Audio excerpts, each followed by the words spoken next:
باللہ من الشیطان الرجیم بسم اللہ الرحمن الرحیم رب اشرح لی صدری ویسر لی امری واحلل عقدۃ من لسانی یفقہوا قولی۔ اے میرے رب میرا سینہ کھول دے اور آسان کر دے میرا کام، اور میری زبان کی گرہ کھول دے کہ سمجھ سکے میری بات۔ السلام علیکم ناظرین، میں ہوں آپ کا میزبان عمران خان، آپ کو عید قربان کی اسپیشل ٹرانسمیشن میں خوش آمدید کہتا ہوں۔ آپ کو ہماری ٹیم کی جانب سے اور لائف ایچ ڈی کی انتظامیہ کی جانب سے عید الاضحیٰ کی لاکھوں سعادتیں مبارک ہوں۔ اللہ تعالیٰ سے دعا ہے کہ وہ اس عید قربان کو ہمارے لیے، ہمارے ملک کے لیے اور امت مسلمان کے لیے اتحاد و یکجہتی کا پیغامبر بنائے۔ ناظرین، عیدین ہمارے لیے انتہائی اہم مذہبی تہوار ہیں۔ ہم اپنے آج کے پروگرام میں اپنے معزز مہمانان گرامی سے عید الاضحیٰ کے اہم مسائل پر اور قربانی کے فلسفے پر بات کریں گے۔ اپنے پروگرام کو آگے بڑھانے سے پہلے ہم بڑھتے ہیں تلاوت کلام پاک کی طرف، کیونکہ اللہ تعالیٰ فرماتا ہے وَلَقَدْ يَسَّرْنَا الْقُرْآنَ لِلذِّكْرِ فَهَلْ مِن مُدَّكِرٍ، اور تحقیق ہم نے قرآن نصیحت کے لیے آسان بنایا، بس کوئی ہے جو اس سے نصیحت حاصل کرے۔ آئیے سنتے ہیں تلاوت کلام پاک۔ اعوذ باللہ من الشیطان الرجیم، بسم اللہ الرحمن الرحیم۔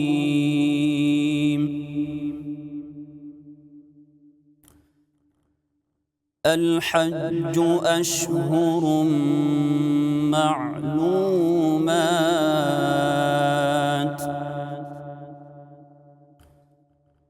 فمن فرض فيهن الحج فلا رفث ولا فسوق ولا جدال في الحج،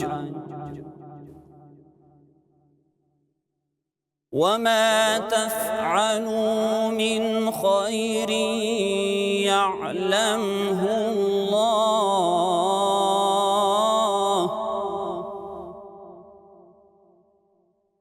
وتزودوا فإن خير الزاد التقوى،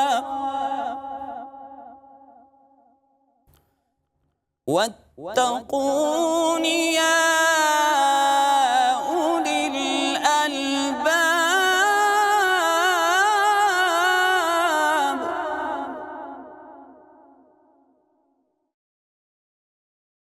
ليس عليكم جناح أن تبتغوا فضلا من ربكم، فإذا أفضتم من عرفات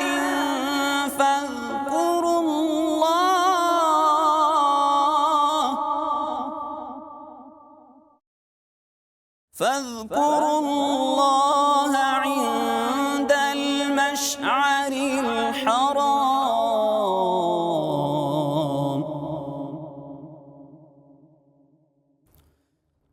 واذكروه كما هداكم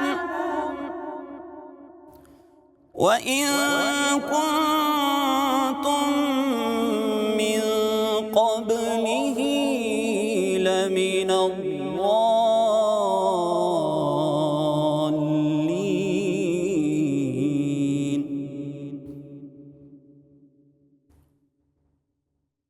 ثم أفيضوا من حيث أفاض الناس واستغفروا الله،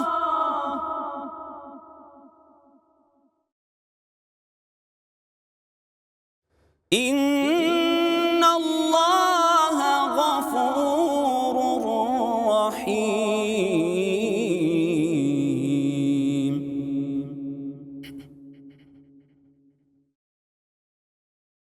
ثم أفيضوا من حيث أفاض الناس واستغفروا الله، إن الله غفور رحيم۔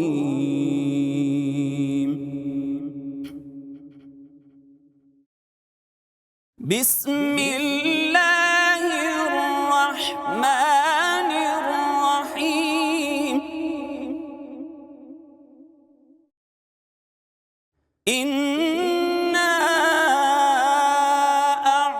اعطیناک الکوثر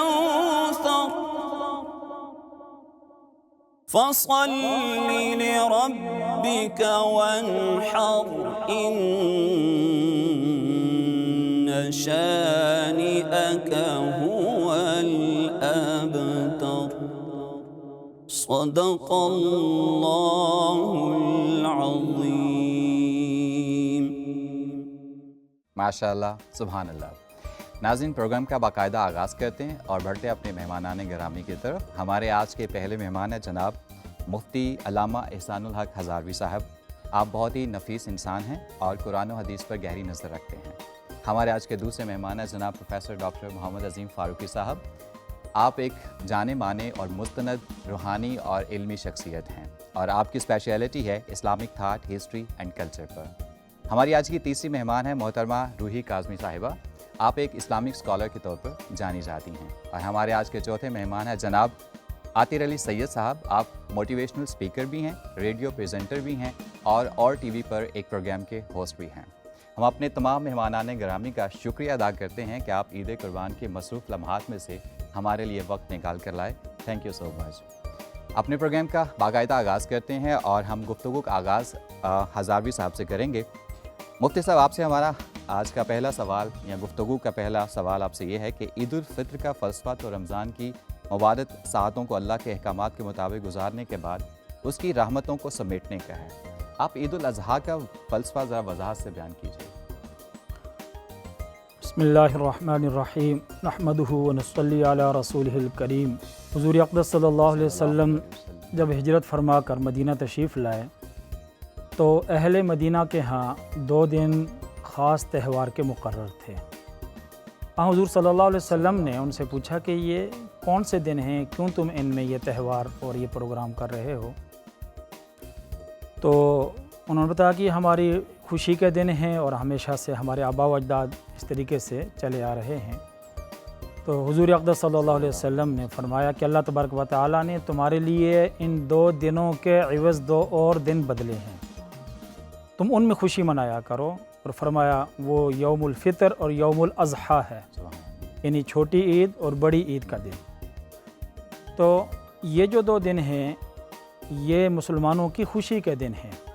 ویسے تو دنیا میں ہمیشہ سے ایسے رہا کہ ہر قوم قبیلے کے ہاں خوشی کے کوئی نہ کوئی تہوار منائے جاتے رہے، لیکن یہ اسلام کا امتیاز ہے کہ اللہ تبارک و تعالیٰ نے جو مسلمانوں کو خوشی کے دن عطا فرمائے وہ اللہ تبارک و تعالیٰ کی عظیم عبادات سے جڑے ہوئے ہیں۔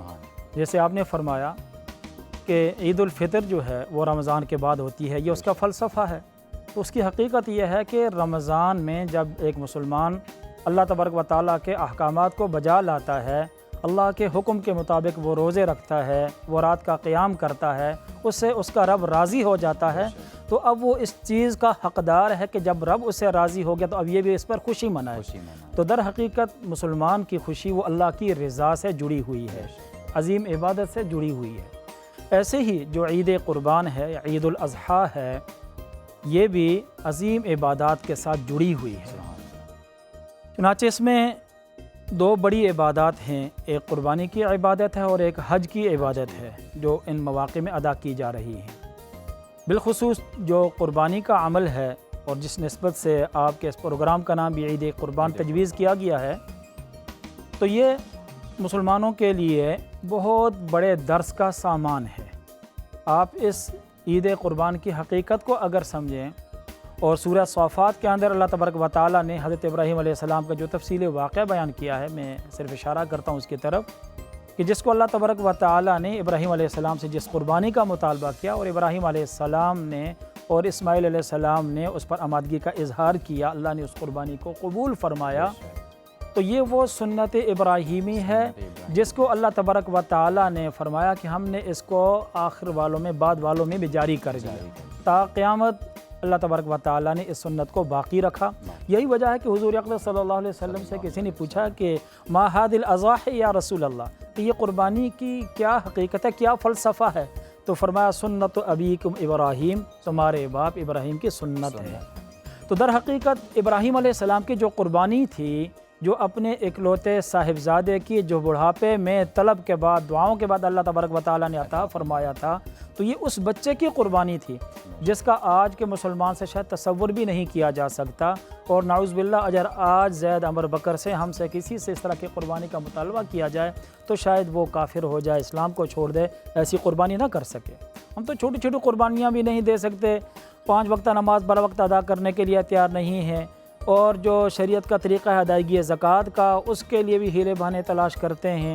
یہی معاملہ عید الاضحیٰ میں قربانی کا ہے، لوگ کوشش کرتے ہیں کہ یہ ہمیں عمل نہ کرنا پڑے، بچ جائیں، ہمارے پر واجب ہے یا نہیں ہے۔ تو بات یہ ہے کہ در حقیقت یہ وہ عظیم قربانی ہے، اور اس قربانی کو اللہ تبارک و تعالیٰ نے قبول فرمایا، اور پھر اس کے عوض میں اللہ تبارک و تعالیٰ نے ایک جانور کی قربانی کو اس کا بدل اور عوض قرار دیا۔ تو یہ وہ عبادت ہے جو در حقیقت جو ہے بہت بڑی قربانی ہے، اپنی خواہشات کی قربانی ہے، اپنی رائے کی قربانی ہے، اپنی مرضی کی قربانی ہے، جو ابراہیم علیہ السلام نے ادا کی۔ اور اس کے بعد یہ قربانی بھی ہمیں یہ درس دیتی ہے کہ اللہ کی رضا کے لیے، اللہ کے حکم کے لیے جو ہے وہ تم اپنے مال کو اللہ کی راہ میں قربان کرو، ذبح کر دو۔ تو در حقیقت یہ اس قربانی کی یاد ہے، اور در حقیقت ہم سے بھی قربانی کا مطالبہ ہے، اور قربانی کی عادت ڈالنا مقصود ہے کہ جب اللہ کا دین آ جائے، اللہ کے دین کا حکم آ جائے، رسول اللہ صلی اللہ علیہ وسلم کا حکم آ جائے، تو وہاں پر ہمیں اپنی آراء کو قربان کر دینا چاہیے، اپنی مرضیوں کو قربان کر دینا چاہیے۔ اللہ کے دین کے مقابلے میں ہمیں کسی چیز کو بھی نہیں لانا چاہیے۔ تو در حقیقت یہ وہی قربانی ہے، اور جب ایک مسلمان یہ قربانی ادا کرتا ہے اور اللہ تبارک و تعالیٰ کے اس حکم کو بجا لاتا ہے، تو وہ حقدار ہے اس بات کا کہ وہ اس موقع پہ خوشی منائے۔ ڈاکٹر صاحب اسی بات کو آگے بڑھاتے ہیں، عید قربان کیا یہ صرف ایک جانور کو ذبح کرنے کا نام ہے، یا اسی طرح اپنی سرکش خواہشات کو بھی ذبح کرنے کا نام ہے؟ بسم اللہ الرحمن الرحیم۔ شکریہ عمران خان صاحب۔ وعلیکم السلام۔ یہ دور اپنے براہیم کی تلاش میں ہے، صنم کدہ ہے جہاں لا الہ الا اللہ، یہ شہادت گہ الفت میں قدم رکھنا ہے، لوگ آسان سمجھتے ہیں مسلمان ہونا۔ تو یہ عید قربان جیسا کہ مفتی صاحب نے بڑی تفصیل سے روشنی ڈالی ہے، عید عود سے نکلا ہے۔ عود کے معنی لوٹنا، کیونکہ یہ دن ہر سال لوٹ کے آتا ہے، اس لیے اس کو عید کہتے ہیں۔ اور عید الاضحیٰ جو ہے، اضحیٰ خوب روشن دن کو کہتے ہیں، چاشت کے وقت کو بھی کہتے ہیں، اور عربی میں قربانی پیش کرنے کو بھی کہتے ہیں۔ جانور کی قربانی، خواہشات کی قربانی، اللہ کی رضا کے لیے کروں تیرے نام پہ جاں فدا، نہیں ایک جاں 100 جہاں فدا، 100 جہاں سے بھی نہیں جی برا، کروں کیا کروڑوں جہاں نہیں۔ تو یہ اضحیٰ جو ہے، یہ عید الاضحیٰ یعنی ایسی خوشی جس میں اللہ کی رضا کے لیے جانوروں کی قربانی بھی پیش کی جاتی ہے۔ تو یہ عید کا لفظی معنی خوشی بھی ہے۔ حضرت عیسیٰ روح اللہ علیہ السلام سے جب حواریوں نے کہا کہ ہمارے لیے دسترخوان آنے چاہیے، تو اللہ کریم نے وہ گفتگو اور ان کی دعا قرآن پاک میں شامل کی، اور فرمایا کہ اللہم ربنا انزل علینا مائدۃ من السماء تکون لنا عیدا لاولنا وآخرنا۔ اے اللہ انہیں دسترخوان عطا فرماؤ تاکہ آج کا دن اگلوں اور پچھلوں کے لیے یہ عید کا دن، خوشی کا دن بن جائے، اور تیری قدرت اور کرم کی ایک نشانی بن جائے۔ تو یہ عید جو ہے، یہ حضور علیہ السلام نے، جیسا کہ مفتی صاحب فرما رہے تھے کہ مدینہ منورہ میں آپ تشریف لائے، 2 ہجری میں روزے فرض ہوئے، عید الفطر پڑھی گئی، اور اسی سال یہ عید الاضحیٰ کا باقاعدہ جو ہے وہ آغاز ہوا۔ اور صحابہ نے جب سرکار سے پوچھا حضور یہ عید الاضحیٰ کیا ہے، تو فرمایا کہ ہوا سنت ابیکم ابراہیم، یہ تمہارے باپ حضرت ابراہیم علیہ السلام کی سنت ہے۔ آقا ہمارے لیے اس میں کیا ہے؟ تو فرمایا تمہارے لیے قربانی کے جانور کے ہر بال کے عوض جو ہے وہ نیکیاں ہیں، اجر اور ثواب ہے۔ اور یہ قربانی کے جانور جو ہیں یہ اللہ سے شفاعت بھی کریں گے، بے شک یہ تمہارے لیے پل صراط سے گزرنے کا سبب بھی بنیں گے، اور یہ پر چپکنے میں تمہیں پل صراط سے گزار کے لے جائیں گے۔ یہ اپنے سینگوں کھروں سمیت اللہ کی بارگاہ میں حاضر ہوں گے، قربانی کرنے والے کو کی شفاعت کریں۔ یہ بھی سرکار نے فرمایا کہ مجھے قسم اس ذات کی جس کے قبضے میں محمد کی جان ہے، قربانی کے جانور کا جسم سے خون کا قطرہ بعد میں زمین پہ گرتا ہے، اللہ رب العالمین قربانی کرنے والے کو پہلے بخش دیتا ہے۔ اور فرمایا کہ آج کے دن یہ نہر سے اور یہ جانور قربان کرنے سے بڑھ کے اللہ کی نظر میں کوئی عمل جو ہے وہ زیادہ پسندیدہ نہیں ہے۔ تو یہ عید، نماز عید بھی پڑھی جاتی ہے، اظہار تشکر بھی ہے، اور حجاج کرام جو ہیں وہ مینا کے میدان میں 10 ذی الحج کو جو یوم عرفہ جو ہے وہ میدان عرفات میں گزار کے آتے ہیں اور رمی جمرات کرتے ہیں، بڑے شیطان کو پتھر مارتے ہیں، اس کے بعد پھر وہ قربانی کی سنت۔ تو یہ بنیادی طور پہ حجاج کرام کے لیے حج کا لازمی فریضہ اور رکن قرار دیا گیا، اسی ادا کو جو ابراہیم علیہ السلام کی سنت کو سارے حجاج کرام زندہ تابندہ رکھتے ہیں اور حج کا لازمی رکن کے طور پہ ادا کرتے ہیں۔ تو ساری دنیا کے مسلمانوں کو حکم دیا گیا کہ تم بھی اپنے جانوروں کی قربانی پیش کرو۔ بظاہر یہ ایک علامت ہے قربانی کا جانور، لیکن یہ صرف وہ قربانی کا جانور نہیں ہے، بلکہ یہ سمجھو کہ مولا کہ تیری رضا کے لیے آج تیرے حکم پر، تیرے نبی کی شریعت پہ، شریعت محمدی پہ عمل پیرا کرتے ہوئے، ملت ابراہیمی کی اتباع کرتے ہوئے، جس کا قرآن میں حکم ہے وَاتَّبِعُوا مِلَّةَ إِبْرَاهِيمَ حَنِيفًا وَمَا كَانَ مِنَ الْمُشْرِكِينَ۔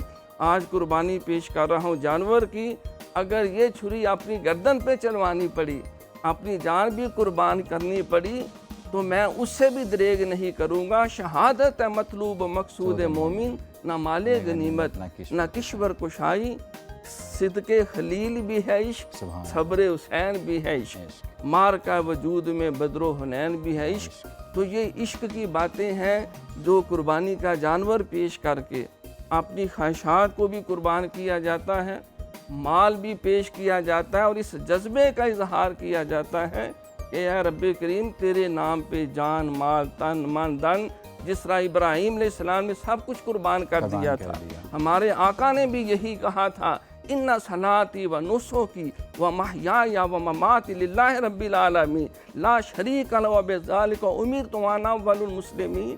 تو ہم تیرے محبوب کی بھی اور تیرے محبوب کے جو باء و جداد ہے حضرت ابراہیم علیہ السلام، ان کی بھی سنت کو زندہ اور تابندہ کر رہے ہیں۔ ہم سے یہ ہدیہ قبول فرماؤ، اور جو اجر و ثواب انہیں عطا کیا تھا مولا، ان کے ان مقبول قربانیوں کے صدقے ہماری بھی یہ قربانی بھی قبول ہو اور عید کی حقیقی خوشیاں میں نصیب۔ سبحان اللہ۔ یہ فیضان نظر تھا یا کہ مکتب کی کرامت تھی، سکھائے کس نے اسماعیل کو آداب فرزندی۔ ناظرین، عید الاضحیٰ جہاں سنت ابراہیمی کی ایک مثال ہے، وہیں پر اپنے خواہشات کو، سرکش خواہشات کو اللہ کے حضور زیر کرنے کا بھی نام ہے۔ وقفہ ایک چھوٹے سے وقفے کا، ملتے ہیں وقفے کے بعد۔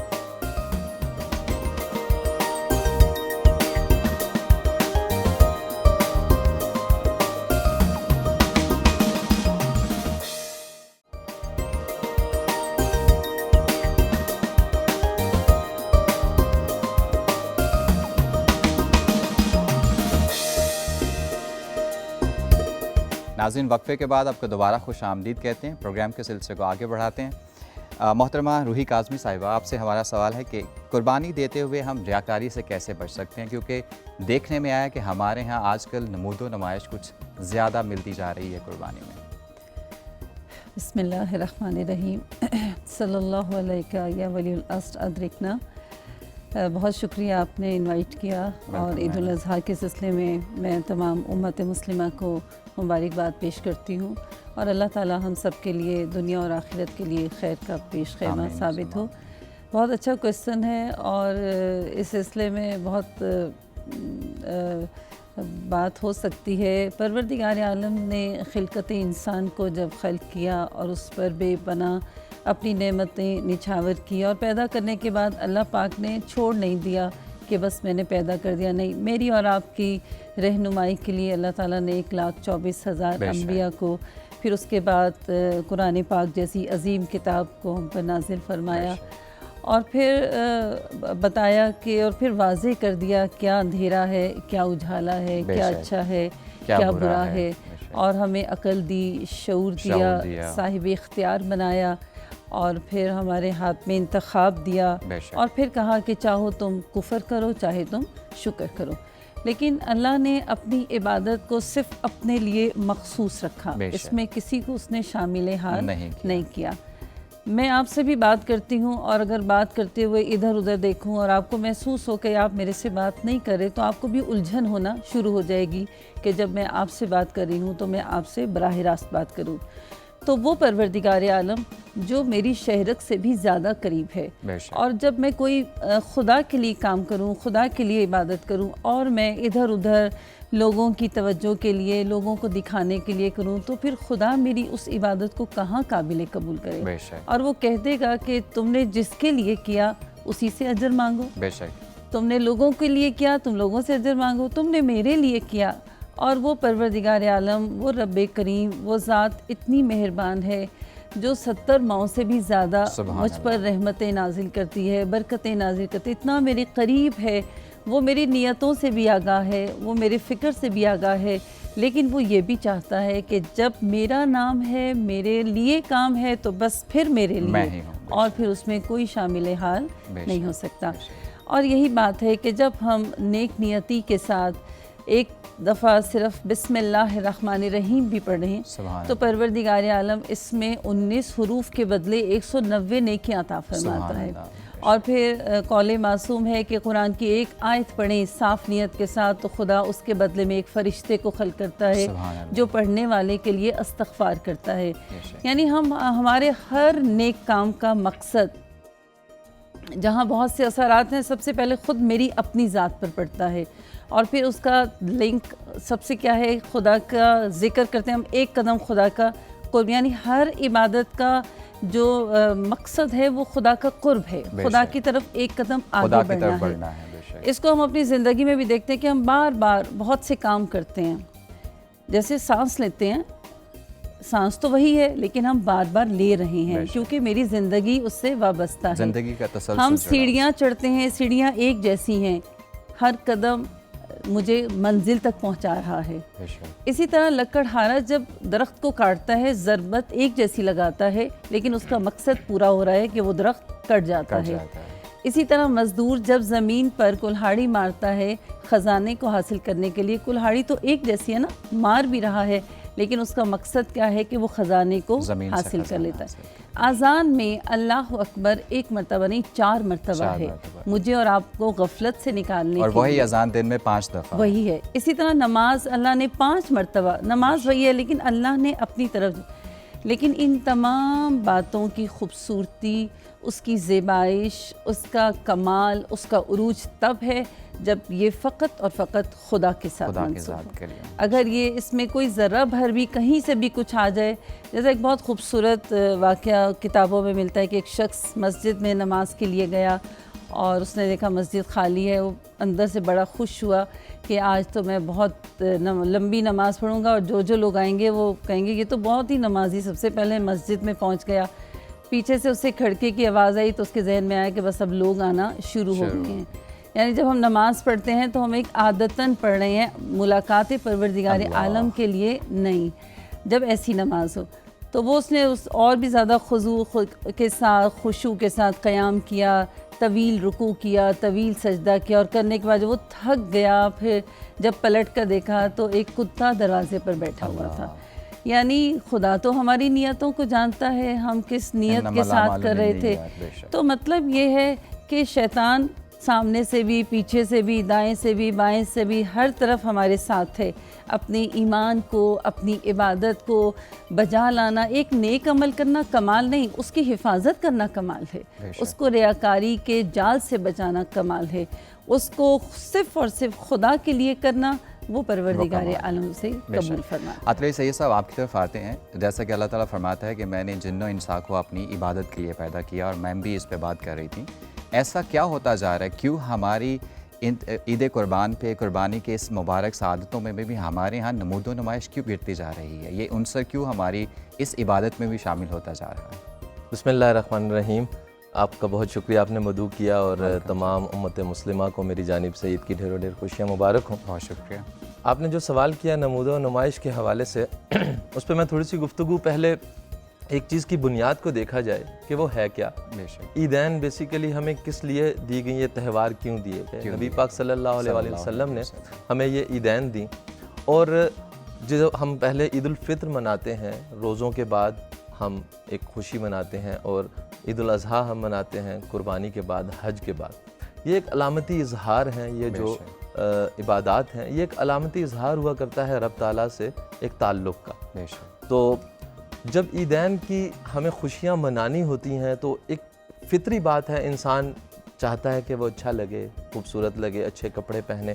یہ چیز تو ایک طرف ہوگی، لیکن یہی میرا خیال ہے وجہ ہے کہ ہم اس میں نمود و نمائش کی طرف بھی چل جاتے ہیں، کیونکہ انسان پہ تو کوئی قید ہے نہیں، وہ تو نکل جاتا ہے. اس کو اگر ڈورے نہ ڈالی جائیں اس کو، اور وہ ڈورے ڈالنا اپنے لیے بڑا ضروری ہوتا ہے. بہت ضروری. اس کو ایک لگام دینا، انسان خود اپنے آپ کو جو لگام دے سکتا ہے وہ کوئی دوسرا شاید نہیں دے سکتا. تو خود کیسے وہ اپنے آپ کو لگام دے سکتا ہے؟ وہ چیزوں کی حقیقت کو سمجھے. اب عید قربان کی جو حقیقت ہے وہ کیا ہے کہ حضرت، جو میرا ناقص علم ہے اس کے مطابق، حضرت ابراہیم کو ایک خواب دکھایا گیا.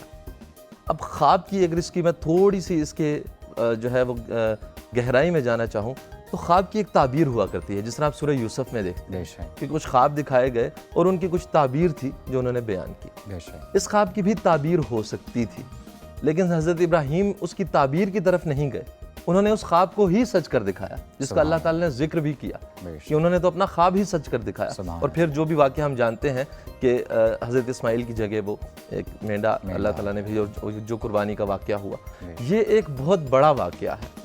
اور جیسا کہ عید کا مطلب ہوتا ہے کہ لوٹ کے آنے والا دن، یہ ہمیں یاد دلاتا ہے اس دن کی کہ ہمارا دین ہمیں کیا پیغام دیتا ہے، ہمارا مذہب ہمیں کیا پیغام دیتا ہے. حضرت نبی پاک صلی اللہ علیہ وسلم نے دین ابراہیمی کو تجدید دی. ٹھیک ہے، جو یہ ایک قربانی کا واقعہ ہوا، یہ بھی اسی کا ایک حصہ ہے. تو جب ہم کسی کے بارے میں، اول تو میں ایک اور بات سے تھوڑا سا اختلاف کروں گا کہ ہم کسی کے بارے میں یہ کہہ نہیں سکتے ہیں کہ یہ نمائش کر رہا ہے، کیونکہ دلوں کا حال تو اللہ جانتا ہے. اس کی نیت کیا ہے یہ ہر فرد واحد پر جو ہے یہ فرض کہیں گے. عید قربان پہ دیکھنے میں آتا ہے نا کہ لوگ میرا جانور اچھا، تمہارا جانور اچھا، میں نے اتنے پیسے لگائے، تم نے اتنے پیسے لگائے. تو یہ نمائش جو ہے نا یہ بہت عام ہوتی جا رہی ہے. اگر تو یہ کہا جا رہا ہے اور بڑا ایک سامنے ہمیں نظر آ رہا ہے اور ایک شخص کہتا پھر رہا ہے یہ بات کہ میں نے اتنے کا جانور لیا اور میرا جانور ایسا تمہارا، پھر تو سمجھ میں آتا ہے، انسان شعور رکھتا ہے یہ بات. میرا سوال صرف یہ ہے کہ یہ کہاں سے یہ عنصر آ گیا؟ یہ تو قربانی تھا، یہ تو اثار تھا، یہ تو خلوص تھا، صرف اور صرف خدا کے لیے اپنی ذات کو سامنے لانے کا، پیش کرنے کا عمل تھا. تو یہ عنصر ہمارے معاشرے میں کہاں سے؟ بالکل، میں وہی عرض کر رہا ہوں کہ اس کی حقیقت کو اگر سمجھا جائے گا کہ یہ ہے کیا. بیسیکلی وہ ایسے نہیں ہے کہ جیسے ہم نماز پڑھ رہے ہیں اور وہ اس لیے پڑھ رہے ہیں کہ وہ ایک دکھاوے کی نماز ہے. ٹھیک ہے، ارکاں گٹے مل مل تو میں تیرے منو نہ گئی پلیتی ہو. اندر جو ہے ہماری ذات کے اندر وہ ہم ہی جانتے ہیں، ہمارا رب جانتا ہے. تو ہمیں یہ بڑا ضروری ہو جاتا ہے. اب یہ بھی دیکھیں کہ آپ کیا توفیق رکھتے ہیں.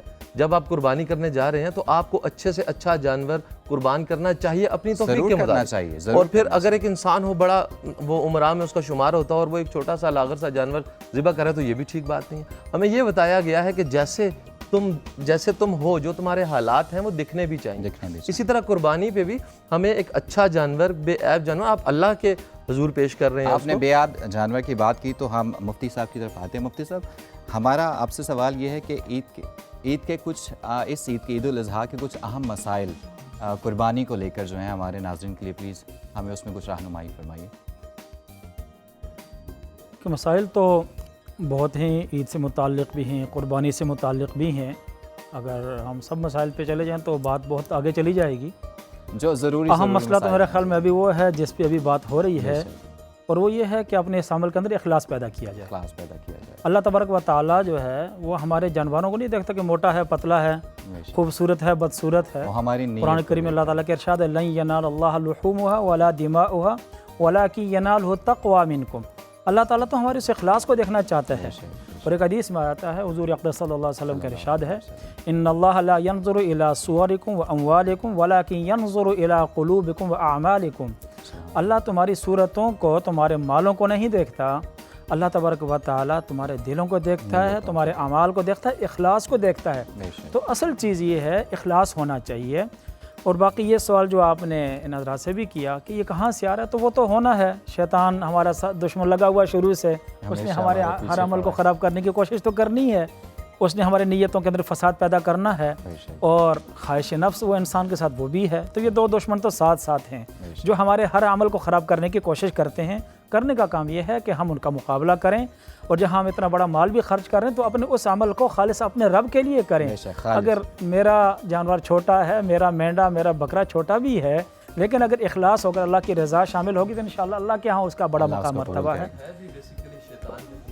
بے شک شیطان کے خلاف تو ایک بڑی عبادت ہے، اس میں ہر فرد واحد کے لیے بڑا ضروری ہے کہ وہ اس چیز کا خیال رکھے کہ اس کی نیت کیا ہے، اس قربانی کو یاد رکھے، جیسا کہ مفتی صاحب نے جو یہیں سے ہم بات کا دوبارہ آغاز کریں گے۔ ناظرین، خلوص رسول اکرم صلی اللہ علیہ وسلم کا ارشاد گرامی ہے کہ خلوص نیت سے کام، تھوڑا کیا کام بھی آپ کے لیے بہت ہو جاتا ہے۔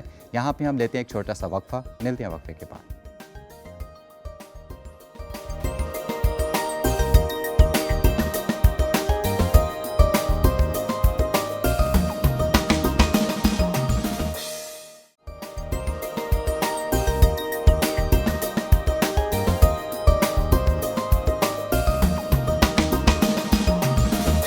دل میں ہو یاد تیری گوشائے تنہائی ہو، پھر تو خلوت میں عجب انجمن آرائی ہو۔ ناظرین، وقفے کے بعد آپ کو دوبارہ خوش آمدید کہتے ہیں۔ پروگرام کا سلسلہ بھی جاری ہے، مگر ابھی وقت ہے نعت رسول مقبول صلی اللہ علیہ وسلم کا۔ آئیے نعت رسول مقبول صلی اللہ علیہ وسلم کے اشعار سے اپنے سماعتوں کو خوبصورت بناتے ہیں۔ ایسا کوئی محبوب نہ ہوگا، نہ کہیں ہے بیٹھا ہے چٹائی پہ مگر عرش نشیں ہے۔ ایسا کوئی محبوب نہ ہوگا، نہ کہیں ہے۔ ہر ایک کو میسر کہاں، ہر ایک کو میسر کہاں اس در کی غلامی۔ ہر ایک کو میسر کہاں اس در کی غلامی، جس در کا تو دربان بھی جبریل امی ہے، جس در کا تو دربان بھی جبریل امی ہے۔ ایسا کوئی محبوب نہ، دل گریا کنا اور نظر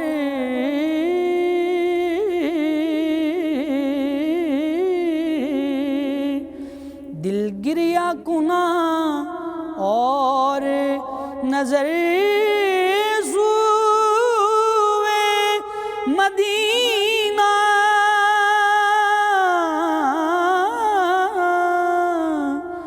دل گریا کنا اور نظر سوئے مدینہ۔ اعظم تیرا انداز طلب کتنا وسیع ہے، ایسا کوئی محبوب نہ ہوگا، نہ کہیں ہے۔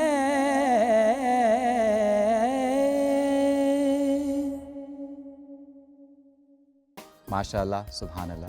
ناظرین، اپنے پروگرام کے آخری حصے کی جانب بڑھتے ہیں۔ مفتی صاحب، آپ سے ہمارا ایک لائٹر نوٹ پہ سوال ہے کہ عید الفطر کو چھوٹی عید اور عید الاضحیٰ کو بڑی عید کیوں کہا جاتا ہے؟ ایک تو یہ ایک عوامی اصطلاح ہے، اصل میں تو عید الفطر اور عید الاضحیٰ یہ نام ہیں عیدوں کے۔ ہمارے ہاں چھوٹی اور بڑی عید جو کہا جاتا ہے تو بظاہر اس کی وجہ یہ نظر آتی ہے کہ عید الفطر ہم ایک دن مناتے ہیں اور عید الاضحیٰ جو ہے وہ 3 دن تک ہوتی ہے، اور 3 دن تک یہ مانا کہ قربانی 3 دن تک کی جا سکتی ہے، تو اس لیے شاید اس کو بڑی عید کہہ دیا جاتا ہے، زیادہ دن یہ عید باقی رہتی ہے۔ ڈاکٹر صاحب کہیں یہ تو نہیں کہ عید الفطر پہ اپنے نفس کے خلاف جو ایک نمود و نمائش کا جو ایک چیلنج ہے وہ ذرا چھوٹا ہوتا ہے، اور اس عید پہ نمود و نمائش کا چیلنج ایک بڑا ہوتا ہے جس میں دکھاوا بہت آ جاتا ہے، تو اس سے لڑنے کے لیے تو کہیں اس اصطلاح کو تمثیلی طور پہ استعمال نہیں کیا گیا؟ نہیں ہے تو ویسے یہ عوامی اصطلاح ہے، لیکن اس کے پیچھے جو بعض محققین نے غور و فکر کیا ہے تو وہ کوئی نامناسب ہی نہیں ہے، کیونکہ عید الفطر میں صرف عید الفطر کی نماز ادا ہوتی ہے، اس کے بعد پھر باقی دعوتیں کھائیں پئیں، لیکن عید الاضحیٰ میں عید الاضحیٰ کی نماز پڑھنے کے بعد پھر سب سے بڑا عمل قربانی کا ہوتا ہے، اس میں 2 جو ہیں وہ بڑی چیزیں شامل ہو جاتی ہیں۔ پھر عید الفطر ایک اعتبار سے حضور علیہ الصلوۃ والسلام نے یہ ایک خوبصورت مسلمانوں کو تہوار عطا کیا، اور عید الاضحیٰ کے بارے میں فرمایا کہ یہ ہمارے باپ ابراہیم علیہ السلام کی سنت ہے، تو کیونکہ بڑے گھر کی طرف جو جد الانبیاء ہیں جن کے سلسلے سے اللہ نے بے شمار انبیاء و مرسلین کو بھیجا، پھر اس کے ساتھ وہ حج بھی اٹیچ ہو جاتا ہے، اور سیدنا فاروق اعظم رضی اللہ تعالیٰ کا وہ قول بھی آ جاتا ہے کہ یہودی نے کہا نا اگر آج یہ آیت جو سورہ مائدہ کی آپ پہ نازل ہوئی ہے ہم پہ نازل ہوتی ہے ہم تو عید مناتے، الیوم اکملت لکم دینکم واتممت علیکم نعمتی وردیت لکم الاسلام دینا، تو آپ نے فرمایا دین کے دشمن تمہاری ایک عید ہوتی ہے، ہماری تو 3 عیدیں ہیں، سبحان اللہ۔ ہمیں یوم عرفہ بھی ہے، حج کا دن بھی ہے، جمعے کا دن بھی ہے، اور ساتھ یہ قربانی کی بھی سارے چیزیں ہیں، تو تکمیل دین کا دن، جمعے کا دن، اور ساتھ جو ہے وہ 9 ذی الحج کا دن، تو اس اعتبار سے کیونکہ سرکار نے اس کو حضرت ابراہیم علیہ السلام کی طرف منسوب کیا، قرآن میں فرمایا کہ قد کانت لکم اسوۃ حسنۃ فی ابراہیم، سبحان اللہ۔ کسی نے سرکار کو آواز دی یا خیر خلق اللہ، اے مخلوق میں سب سے بہتر، سرکار نے مڑ کے دیکھا کس کو کہہ رہے ہو؟ آقا آپ کو عرض کر رہا ہوں، فرمایا یا خیر خلق اللہ، تو یہ تو ابراہیم علیہ السلام، سبحان اللہ۔ انی جائلک للناس اماما واتخذوا من مقام ابراہیم مصلی، تو کیونکہ حضور نے ادھر منسوب کیا اس لیے وہ بڑے گھر کی ہوگی، تو ہمارے لیے سرکار کا فرمانا جو ہے وہ زیادہ معتبر ہوا، اس کو چھوٹی عید کہہ دیا، اس کو بڑی عید کہہ دیا، ویسے عید عید ہی ہے، چاہے چھوٹی ہو یا بڑی ہو، اظہار تشکر ہے۔ سبحان اللہ، بے شک عید اظہار تشکر ہے۔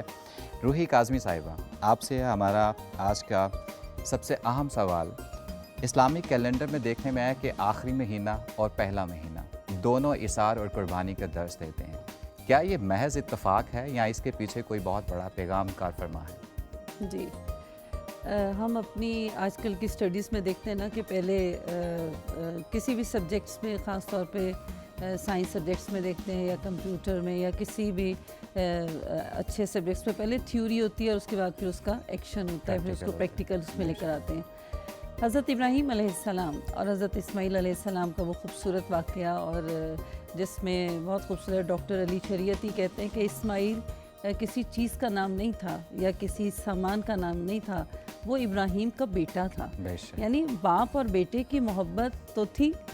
اور پھر حضرت اسماعیل علیہ السلام حضرت ابراہیم کو بڑھاپے میں ملے اور پھر ان کو پالا، اور پھر اللہ تعالیٰ نے کہاں کہاں آپ سے امتحان لیا کہ پھر انہیں بچپن میں ہی جناب ہاجرہ کے ساتھ صفا اور مروہ کی صحرا میں چھوڑا، اور پھر وہ معصوم اسماعیل علیہ السلام کی ایڑیاں تھی جس سے رگڑ کر آب زمزم کا چشمہ جاری ہوا، اور آج تک وہ جاری و ساری ہے۔ اور پھر جب یہی بچہ عالم شباب میں پہنچا تو حکم آیا کہ اب اس کو میری راہ میں قربان کر دو، یعنی اسماعیل فرزند تو تھے، آپ کے دل کے گوشے تو تھے، اور بڑھاپے کی اولاد سب سے پیاری، سب سے خوبصورت باپ بھی تو ہے نا، باپ بھی خلیل اللہ اور وہ بھی اسماعیل و ذبیح اللہ ہے۔ تو یہ ایک تھیوری تھی، اور پھر اللہ تعالیٰ نے وہ پورا کرنے کے بعد حضرت اسماعیل جب وہاں پہنچے اور بچے کے گلے پر چھری رکھی، آنکھوں پر پٹی باندھی، اور پھر اس کے بعد جب چلانا چاہا تو خدا کی آواز آئی کہ ہم نے تمہاری اس کو قبول کیا، یعنی ان کا تمام ارادہ، ان کی تمام نیت، پورا سب کچھ آ گیا۔ عطر سید صاحب، جیسے میم نے کہا کہ وہ ایک تھیوری تھی، یہ ایک پریکٹیکل تھا، تو ہمارے لیے اس میں کیا سبق ہے؟ ہمارے لیے تو دین قربانی اور ایثار کا سبق دیتا ہے، اور یہ دونوں واقعات جو ہیں، آپ نے کہا کہ یہ محض یہ کیا اتفاق ہے یا اس کو ایسا ہی ہونا، اللہ کی حکمت کیا ہے اس بارے میں، ہمارے لیے کیا پیغام ہے، یہ اللہ بہتر جانتے ہیں، لیکن جو ہمارے سامنے پیغامات ہیں ہمیں ان پر تو نظر رکھنی چاہیے، ہمیں ان کو ضرور دیکھنا چاہیے کہ سال کا آخری مہینہ ہمیں قربانی کے ساتھ عید ملتی ہے، اور پہلا مہینہ اتنا بڑا واقعہ جو پیش آیا ہمیں ایک یاد دہانی دلائی تھی۔ انسان بیسیکلی بھول جاتا ہے، جیسا کہ پہلے عرض کیا کہ عید کا مطلب ہی لوٹ کے آنے والی ہے، تاکہ آپ کو وہ وقت یاد آئے، وہ قربانی یاد آئے، حج کا فریضہ یاد آئے، سنت ابراہیمی کو آپ یاد کر سکیں۔ اسی طرح محرم میں ہمیں وہ تمام چیزیں ہمارے سامنے، وہ ایثار و قربانی کا جذبہ اور وہ بہت بڑی قربانیاں ہمارے سامنے تازہ ہو جاتی ہیں، اور آج کے دور میں ہمیں چاہیے ہوتا ہے کہ پھر ہم اپنی زندگی پہ اس کا اطلاق کریں۔ انسان کے اندر رب تعالیٰ نے بہت سے ایتھکس جسے ہم کہتے ہیں وہ ودیت کر رکھے ہیں۔ انسان کے اندر دونوں چیزیں موجود ہیں، اچھائیاں بھی اس کے اندر موجود ہیں، برائیاں بھی اس کے اندر موجود ہیں، اور شیطان ہمہ وقت کوشش کرتا رہتا ہے کہ انسان کے اس حصے کو اجاگر کرے جس سے وہ برائیوں کی طرف راغب ہو سکتا ہے، اور اس کے ساتھ ساتھ ہماری شیطان سے جو جنگ ہے وہ وہی ہے کہ ہم اپنے اس حصے کو جو ہے وہ زندہ رکھیں جو ہمیں ہماری رب کی طرف لے کر جاتا ہے، عبادات کے ذریعے، اثار و قربانی کے ذریعے، لوگوں سے اچھے معاملات کے ذریعے، اپنے اخلاق کو بہتر رکھتے ہوئے۔ عطر سید صاحب، اگر آپ مجھے اجازت دیں، ڈاکٹر صاحب آپ اکثر فرماتے ہوتے ہیں کہ اللہ تعالیٰ فرماتا ہے میں نے انسان کے اندر برائی اور نیکی دونوں کو الہام کر دیا ہے، اب جس نے اس کا تزکیہ کر لیا وہ پاک ہو گیا، وہ بخشا گیا، اور جو اس میں پھنس گیا وہ ہلاک ہو گیا۔ تو آپ اس بارے میں کچھ فردر کہنا چاہیں گے؟ اولاد ہے، آل ابراہیم ہے، نمرود ہے، کیا کسی کو پھر کسی کا امتحان مقصود ہے؟ تو جو باتیں جس موضوع کے حوالے سے ہو رہی ہیں، ویسے عید کا مبارک موقع بھی ہے کیونکہ یہ سوال فلوٹ ہوا، تو اس اعتبار سے میں تو عرض کروں گا علامہ کا وہ شعر جو ہے اس کی صحیح عکاسی کرتا ہے کہ کتنی سادہ اور رنگین ہے داستان حرم، نہایت جس کی حسین ابتدا ہے اسماعیل۔ تو یہ دونوں اللہ کے محبوب ہیں، اللہ کے نبیوں کے بھی محبوب ہیں، بلکہ ساری امت کے محبوب ہیں، کل کائنات کے محبوب ہیں۔ اللہ تعالیٰ نے جن کو قربانیوں کو اعلیٰ درجے میں قبول کیا، تو اسلامی سال کے 12 مہینوں میں آخری ذی الحج اور پہلا محرم۔ اب دیکھیں ذی الحج میں یہ ذکر ابراہیم علیہ السلام، اسماعیل علیہ السلام، سیدہ حاجرہ علیہ السلام، یہ حج، یہ قربانی، یہ جہاد اور یہ وفائیں اور سب کچھ قربان کر دینے کے جذبے۔ اب یکم محرم شروع ہوا تو سب سے پہلے سیدنا فاروق اعظم امیر المومنین رضی اللہ تعالیٰ ان کا یوم شہادت، گویا کہ یکم محرم ہی شہادت کا پیغام، قربانی کا پیغام ہے، وفاؤں کا پیغام ہے، اللہ کے لیے سرکار کے مسجد نبوی ہے، مصلی نبوت ہے، فجر کی نماز ہے، سجدے میں سارا ہے، اور امام علی مقام ان کا دیکھیں کہ ظہر کی نماز ہے اور اللہ کے لیے سر سجدے میں ہے، اور شمر لعین جو ہے وہ گردن کا۔ تو یہ ان چیزوں کو اگر ہم سامنے رکھیں تو اسلام کے اندر جو فلسفہ شہادت ہے، قربانی اور اثار ہے، سرکار فرمایا کرتے تھے میرا دل چاہتا مولا کہ میں تیرے نام پہ لڑوں اور مجھے قتل کر دیا جائے، میں پھر زندہ ہو جاؤں اور پھر میں نکل کھڑا ہوں، مجھے پھر قتل کر دیا جائے، پھر زندہ ہو جاؤں۔ پھر آپ کتنی ہی بار یہ بات دہراتے رہے، فرمایا کہ وہ قلب مومن کا قلب نہیں ہے جس میں شہادت کی آرزو نہیں، کیونکہ بندہ مومن شہادت ایک بہت بڑا رتبہ ہے۔ قرآن مقدس میں اللہ نے فرمایا کہ وَلَا تَقُولُوا لِمَن يُقْتَلُ فِي سَبِيلِ اللَّهِ أَمْوَاتٌ بَلْ أَحْيَاءٌ وَلَٰكِن لَا تَشْعُرُونَ، اور یہ بھی کہا کہ وَلَا تَحْسَبَنَّ الَّذِينَ قُتِلُوا فِي سَبِيلِ اللَّهِ أَمْوَاتًا بَلْ أَحْيَاءٌ عِندَ رَبِّهِمْ يُرْزَقُونَ۔ تو یہ ایک بہت بڑا اعزاز ہے جو حضرت ابراہیم علیہ السلام کو بھی ملا، وَفَدَيْنَاهُ بِذِبْحٍ عَظِيمٍ، وہ ان کو ذبیح اللہ کا لقب ملا، امام علی مقام کو سید الشہداء کا لقب ملا، شاہ است حسین، بادشاہ است حسین، دین است حسین، دین پناہ است حسین، سرداد نہ داد دست در دست یزید، حق کے بنائے لا الہ استو سے۔ بہت شکریہ ڈاکٹر صاحب۔ ناظرین، علامہ صاحب کا بہت خوبصورت شعر ڈاکٹر صاحب نے کوٹ فرمایا ہے کہ کتنی سادہ اور رنگین ہے داستان حرم، نہایت جس کی حسین ابتدا ہے اسماعیل۔